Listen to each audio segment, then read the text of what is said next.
Assalamu Walaikum. Hello friends, how are you? Welcome back to my another video. In this video, I am going to show you how to resize multiple image in Google Docs. Let's get started.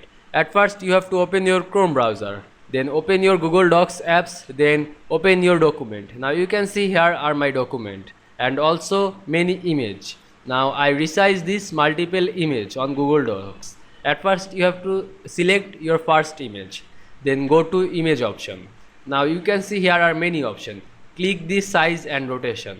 Now I change the image size, width and height. I choose, at first you have to select lock aspect ratio.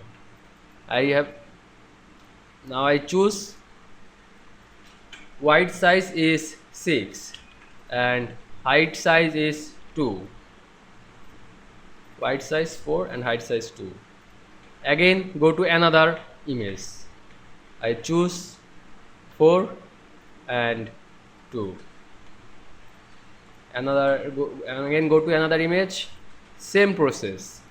Just write your size, width and height.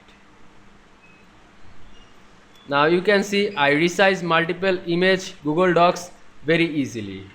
I hope you enjoyed my video. Please like, comment, share and subscribe my channel. Thanks for watching.